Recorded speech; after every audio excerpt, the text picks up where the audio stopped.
मुसलमानों के बड़े नेता असदुद्दीन ओवैसी बता रहे हैं कि लालू प्रसाद यादव जेल में से उनको फोन करते हैं और फोन करके कहते हैं कि गठबंधन कर लीजिए। लेकिन असदुद्दीन ओवैसी के पास फोन आता है और उनका कोई खास आदमी फोन उठाता है। वो कहता है कि लालू जी आपके लिए फोन कर रहे हैं और वो कहते हैं कि बिल्कुल नहीं, हम नहीं बात करेंगे, वो तो जेल में हैं, हम कैसे विश्वास कर ले कि लालू यादव ही फोन कर रहे हैं या फिर कोई और फोन कर रहा है, और हमने बात नहीं किया। उस समय लालू यादव ने कहा था कि ये लड़का बहुत सख्त है, अगर बिहार की राजनीति में टिक गया तो काफी हमें बर्बाद कर सकता है। और हुआ वही, 2015 में हमें हार मिली और 2020 में हमने इतनी मजबूती के साथ तैयारी की कि हमारे 5 विधायक जीत कर आए। लेकिन देख लीजिए, उन लोगों ने हमारे विधायक को तोड़ लिया। हालांकि असदुद्दीन ओवैसी कहते कहते ये कह देते हैं कि कांग्रेस ने उनके विधायकों को तोड़ा, हालांकि उनके विधायकों को राजद ने तोड़ा है। लेकिन खैर, वो जुबान से फिसल गया हो कि कांग्रेस ने उनके विधायकों को तोड़ा है। असदुद्दीन ओवैसी कहना चाहते थे कि लालू यादव से उन्होंने बात नहीं की और उसके बाद उनके विधायकों को तेजस्वी यादव ने तोड़ लिया। उन्होंने बताया कि उनके विधायक 80 लाख से 85 लाख में बिक गए। और देख लीजिए आज क्या हो रहा है। हमने तो सीमांचल को बदलने का वादा किया था, बदलने का संकल्प लिया था, लेकिन विधायकों ने ही पाला बदल लिया। और अब असदुद्दीन ओवैसी का एक इशारा कि लालू यादव का फोन उनके पास भी जाता था, लेकिन वो लालू यादव से बात नहीं करते थे। और अब इसी पर चर्चा करेंगे कि असदुद्दीन ओवैसी आखिर चुनावी मंच में, जो कि चुनाव अलग अलग राज्यों में हो रहा है, वहां पर बिहार की चर्चा क्यों कर रहे हैं, क्या संकेत दे रहे हैं बिहार के बारे में, और इसी के बारे में हम आपको बताएंगे। लेकिन उसके पहले नमस्कार, मेरा नाम शशांक पांडे है, आप जनता जंक्शन पर मुझे देख रहे हैं, कैमरे के पीछे विशाल खड़े हैं। और अब आते हैं कि असदुद्दीन ओवैसी बीते दिनों चुनावी मंच से कहते हैं कि बिहार को भी बदलने का हमने संकल्प लिया था, सीमांचल के इलाकों को बदलने का हमने संकल्प लिया और वहां पर हमने 5 विधायकों को जिताया। वहां के मुसलमानों को हमने ये वादा किया था कि हम आपके लिए बेहतर भविष्य सोच रहे हैं, हम आपको अच्छा भविष्य देंगे।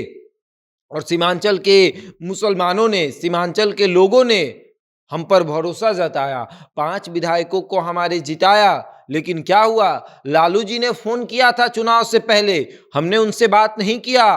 तब उन्होंने कहा था कि ये लड़का बहुत सख्त है, हमको बर्बाद कर सकता है। और उस वक्त हमारे करीबियों ने कहा था कि सर लालू यादव जी की बात मान लीजिए, नहीं तो ये आप लोगों को बर्बाद कर देंगे। और हुआ वही, हमारे विधायकों को अपने दल में शामिल करा लिया गया, 50 लाख 80 लाख तक खरीदा गया, सबसे ज्यादा बोल 80 लाख के लगे और 80 लाख में हमारे विधायक बिक गए। हम भी देखते रह गए। हमने तो वादा किया था कि सीमांचल के इलाकों को बदलेंगे। और अब असदुद्दीन ओवैसी ऐसा क्यों कह रहे हैं? असदुद्दीन ओवैसी ऐसा इसलिए कह रहे हैं कि उनको इस गठबंधन का हिस्सा नहीं बनाया गया। ये जो आप देख रहे हैं, ये तमाम बड़े बड़े नेता, इसमें असदुद्दीन ओवैसी को शामिल नहीं किया गया, यानी इंडिया गठबंधन का सदस्य उनको नहीं बनाया गया। और इंडिया गठबंधन का सदस्य नहीं बनाया गया और उसके बाद क्या हुआ, बिहार में जातीय जनगणना हुई और जातीय जनगणना में यह पता चला कि मुसलमानों की संख्या सबसे अधिक है। यानी हर जाति में देखा जाए तो मुसलमानों की संख्या अच्छी खासी है। अब मुसलमानों की संख्या जब अच्छी खासी है तो असदुद्दीन ओवैसी की एंट्री होगी। हिंदुओं में तो अलग अलग जातियां तोड़कर दिखा दी गई और पूरा दिखाया गया कि हिंदू इतने हैं और मुसलमान इतने हैं। ऐसे में असदुद्दीन ओवैसी की एंट्री होगी बिहार में। और जब असदुद्दीन ओवैसी की एंट्री बिहार के लोकसभा जो चुनाव हो रहे हैं जो तमाम जगहों पर, उसमें अगर बिहार में उनकी एंट्री होगी 40 सीटों पर जो चुनाव है, तब असदुद्दीन ओवैसी कितना नुकसान पहुंचाएंगे, खास करके लालू यादव का। अब लालू यादव का हम क्यों कह रहे हैं, क्योंकि एमवाई समीकरण किसका है। अब वाई पर चर्चा नहीं करेंगे, एम पर ही चर्चा करेंगे। एम समीकरण लालू यादव का है और लालू यादव बड़े शान से कहते हैं कि एमवाई समीकरण है तो हम जीत जाएंगे। अब एमवाई समीकरण में वाई तो ठीक ठाक है, लेकिन वाई को भी भारतीय जनता पार्टी तोड़ने में लगी हुई है। और एम को असुद्दीन ओवैसी तोड़ेंगे। असुद्दीन ओवैसी ने 2020 में दिखा दिया है कि सीमांचल के इलाके में जब हम 5 विधायक जिता सकते हैं तो 40 सीटों पर जब हम अपना उम्मीदवार उतारेंगे, चलिए छोड़ दीजिए 40 सीटों पर हमारा उम्मीदवार नहीं जीतेगा, लेकिन वहां के मुसलमान वोट को तो काटेगा। और कई लोकसभा क्षेत्र ऐसे हैं जहां पर मुसलमान निर्णायक भूमिका में हैं, वो तय करते हैं कि किसको सांसद बनाना है और किसको सांसद नहीं बनाना है। तो ऐसे में असुद्दीन ओवैसी मैदान में जब रह जाएंगे तब तो वो मुसलमानों का वोट काटेंगे, और मुसलमानों का वोट काटेंगे तो इंडिया गठबंधन डैमेज होगा, और इंडिया गठबंधन डैमेज मतलब कि इंडिया गठबंधन की हार। और फायदा किसे? एनडीए गठबंधन यानी कि भारतीय जनता पार्टी को फायदा होगा, क्योंकि मुसलमान तो भारतीय जनता पार्टी के साथ रहते नहीं है। मुसलमान रहते हैं किसके साथ? राजद के साथ, जेडीयू के साथ, थोड़े बहुत कांग्रेस के साथ। तो ऐसे में अगर असदुद्दीन ओवैसी मैदान में उतरते हैं तो कांग्रेस को, राजद को, जेडीयू को, तमाम दलों को नुकसान होगा, इंडिया गठबंधन को नुकसान होगा।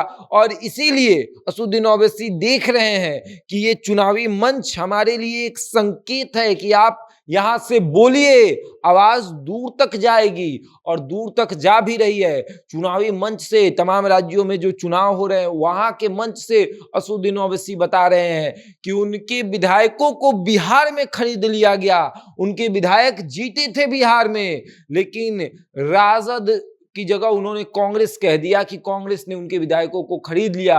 हालांकि हो सकता है कि वहां पे कांग्रेस के उम्मीदवार होंगे और कांग्रेस के उम्मीदवार को कमजोर करने के लिए उन्होंने मुसलमानों को यह बताया होगा कि कांग्रेस ऐसा भी करती है।